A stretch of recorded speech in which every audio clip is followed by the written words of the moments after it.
Hi guys, ඉතින් ඔන්න අපේ YouTube එක බලලා trading ඉගෙන ගන්න set එක වෙනුවෙන් අලුත් වීඩියෝ එකක් ගෙනාවා. මම පැහැදිලිව ඇහෙනවා ඇති කියලා හිතනවා. කලින් වීඩියෝ එකක පොඩි ප්‍රශ්නයක් ආව sound වල. ඔන්න මං කට ළඟින්ම mic එක තියාගත්ත. දැන් නම් හොඳට ඇහෙන්න ඕන. හරි. අද කතා කරන්නේ මේ ගොඩක් කට්ටිය trade කරද්දි loss වෙනවනේ. පොඩි trick එකක් මේක. අර අපේ trade එක කන්ෆර්මේෂන් වැඩි කරලා ඒ කියන්නේ අපි ගන්න ට්‍රේඩ් එකේ රිස්ක් එක අඩු කරලා එන්ට්‍රි එක ගන්න හැටි තමයි අද මම ඔයාලට මේ පොඩි වීඩියෝ එකකින් කියලා දෙන්නේ මේ තියෙන ටයිම් එකත් එක්ක මම පොඩි වීඩියෝ එකක් හදනවා හරි මේක බලලා දෙයක් ඉගෙන ගන්න ඔයාලට ට්‍රේඩින් වලින් සාර්ථක වෙන්න පුළුවන් බැරි නෑ මේකේ ප්‍රැක්ටිස් එක තමයි ඕන ප්‍රැක්ටිස් වෙන්න ට්‍රේඩින් වලින් සාර්ථක වෙන්න පුළුවන් හරි පොඩි උදාවක් ඕනේ ඉතින් මෙච්චර වැඩ ගොඩක් තියෙද්දිත් ඔයාලා වෙනුවෙන් මම වීඩියෝ එකක් ගේනවා subscribe කරන්න like එකක් දාන්න comment එකක් දාන්න ওই ටික තමයි ඉතින් අනිත් හැම YouTube කරන එක්කෙනාම කියනවා වගේ මටත් ওই ටික තමයි ඔයාලට කියන්න තියෙන්නේ ඉතින් අර වීඩියෝ එක බලලා like නොදාන කොල්ලෝ කෙල්ලෝ අතරේ like එකක් comment එකක් දාන කොල්ලෝ කෙල්ලෝ තමයි සුපිරි කොල්ලෝ කෙල්ලෝ හරිද හරි අපි වැඩේ කතා කරමු හරිද ඔන්න මේ දැන් ඔයාලා ඉන්නවා 4 hour chart එකේ හරිද දැන් ඉන්නේ කීයද? පැය 4 chart එකේ. ඔන්න මාකට් එක normally ගිහින් තියෙනවා. ඊට පස්සේ මෙතනින් එකක් දීලා මෙන්න මෙතන මේ බ්‍රේක් බ්ලොක් එකක් තියෙයි කියලා හිතන්න. නෑ. ඔයාලට බ්‍රේක් බ්ලොක් කිව්වොත් සමහර අය දන්නේ. මෙන්න මේ හරිය ඕඩර් බ්ලොක් එකක් තියෙනවා.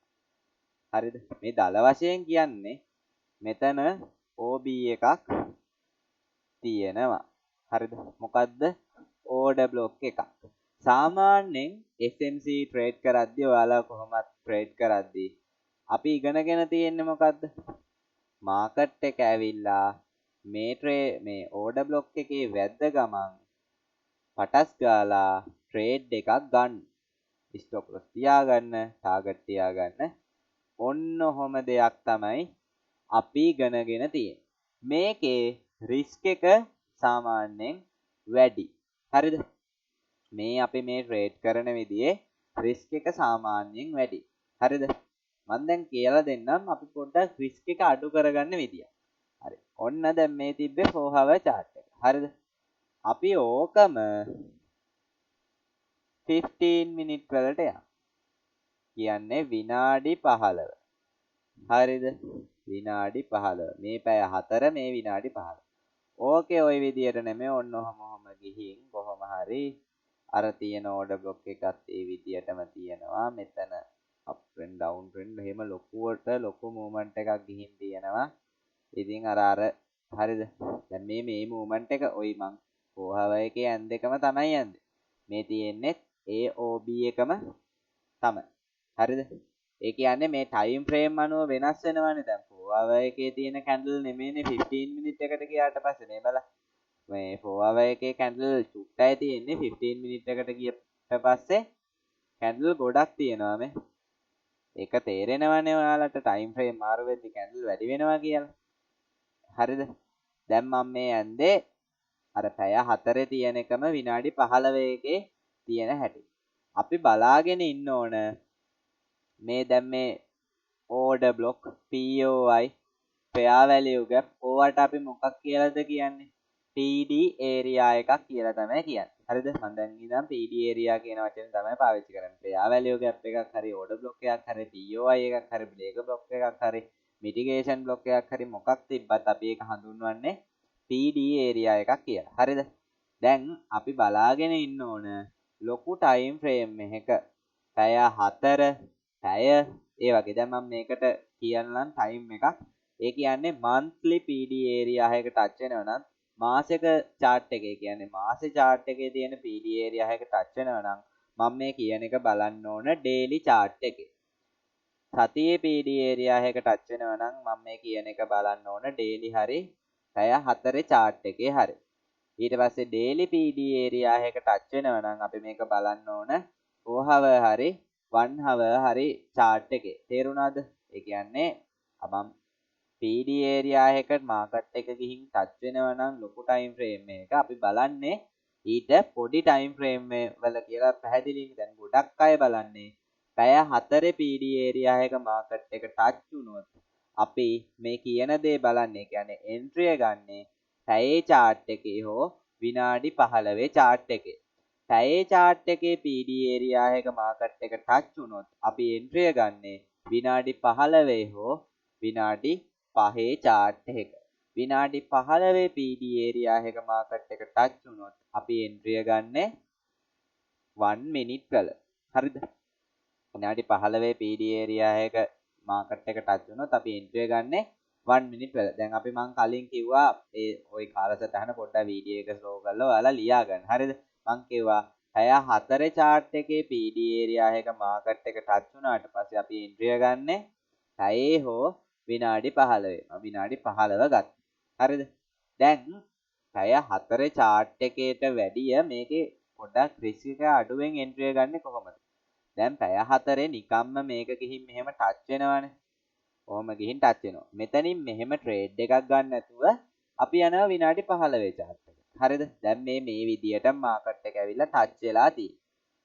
විනාඩි 15 chart එකට ආවට පස්සේ මේකේ මේ මොනවාද මේ තියෙන්නේ? විනාඩි 15 chart එකේ මම ඉන්නේ ඒක චුට්ටක් ලස්සනට අඳින්න.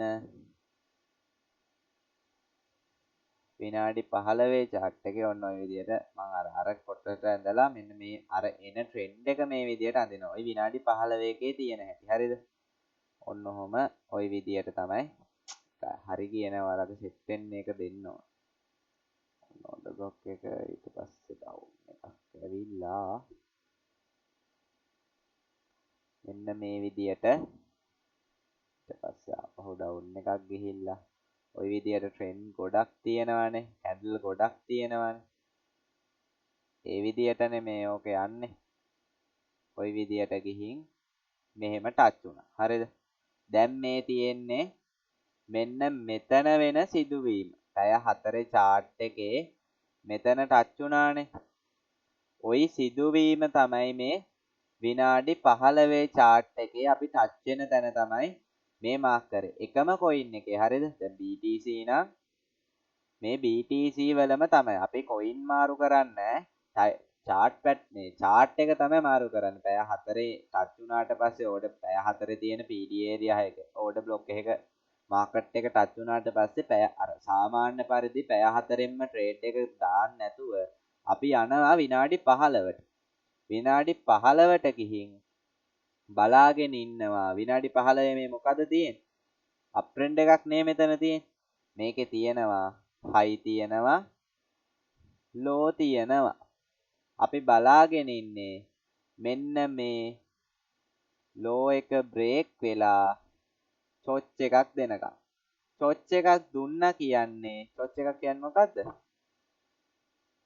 change of character කියන එක. change of character කියන්නේ මාකට් එක up trend එකක ඉඳන් down trend එකකට හැරුණා. දැන් down trend එකක ආවිල්ලා චොච් එකක් දුන්නා කියන්නේ මොකද්ද? ඒ කියන්නේ මාකට් එක මෙහෙම down පැත්තට ඇවිල්ලා මෙතන high එක break කරලා චොච් එකක් දුන්නා කියන්නේ මොකද්ද?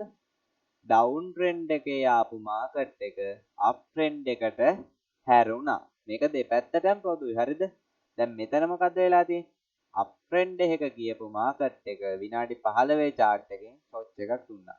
දැන් අපිට මෙතන මේ order block එකට මාකට් එක වැඩ කරා කියන එක පැහැදිලි නේද? මෙතනින් නිකන් normal trade එකක් දානවට වැඩිය විනාඩි 15 chart එකට ගිහින් ෂොට් එකක් හැදෙනකම් බලාගෙන ඉඳපු එකෙන් මාකට් එක order block එකට වැඩ කරලා පල්ලෙහාට යනවා කියලා පැහැදිලිද? අපේ එන්ට්‍රිය පොඩ්ඩක් ඇඩ්වාන්ස් විදියට ලස්සනට එන්ට්‍රිය ගත්තා කියලා තේරුණාද? හැබැයි තාම ට්‍රේඩ් එක දැම්මේ නැහැ. දැන් තමයි වැඩේ තියෙන්නේ. ටොච් එකක් දුන්නා කියන්නේ මාකට් එක ආපහු මොකක්ද වෙන්නේ? ටොච් එකක් දුන්නා කියන්නේ ආපහු මේක අප් වෙන්න ඕන මේකෙන් භාගයක් වත්. හරි. ඕක මෙන්න මෙහෙම චුට්ටක් අප් වුණාට පස්සේ. හරිද? චුට්ටක් ඔන්න ඔය විදියට දශමේ චුට්ටක් අප් වුණාට පස්සේ මේකේ හයි එක තමයි මෙතන. මේකේ ලෝ එක තමයි මෙතන. මේ හයි එකයි ලෝ එකයි අතර අපි ගෑන් බොක්ස් එක මේ විදියට දා ගන්නවා. මේකේ 0.5 දැන් ඔක ඔයාට ෆිබොනාචි උනත් දාගන්න පුළුවන්. ෆිබොනාචි ටූල් එක දාලා ඔයාට පුළුවන් මං කලින් වීඩියෝ එකේ ඔයාලට ෆිබොනාචි සෙටින් ටිකක් දුන්නා බේසික් කියලා. මෙන්න මේකේ 0.5 තියෙන්නේ.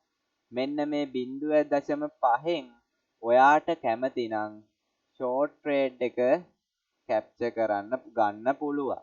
නැත්තම් මේ 0.5ට උඩින් තියෙන fair value gap එකකින් ඔයාට ට්‍රේඩ් එක ගන්න පුළුවන්. ඔයාලට වැඩිය තේරෙන්නේ නැත්තම් ඔයාලා මෙන්න මේ 0.5න් ට්‍රේඩ් එක ගන්න ස්ටොප් ලොස් එක මේ ඕඩර් බ්ලොක් එකට චුට්ටක් උඩින් තියන්න. නැත්තම් ඒ ඕඩර් බ්ලොක් එකට චුට්ටක් උඩින් තියනවට වැඩිය අපි මේ ටයිම් ෆ්‍රේම් එක පොඩි කරලා ඇනලයිස් කරේ රිස්ක් එක පොඩ්ඩක් අඩු කරගන්නනේ. ඒක නිසා මෙන්න මේ හයි එකට චුට්ටක් උඩින් තියාගෙන චූටි ස්ටොප් ලොස් එකක් තියාගෙන අර මං කලින් කිව්වලා තියෙනවා වගේ 1 to 2 1 to 3 වගේ ට්‍රේඩ් එකක් ගන්න.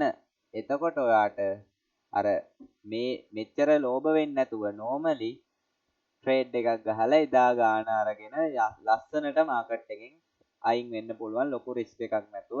මෙන්න තියෙනවා මේ ෆිබොනාචි සෙටින් ටික. මේකේ අනිවාර්යෙන් fib level based on log scale කියන එක ටික් එක ඔන් එකේ තියෙන්නම ඕන.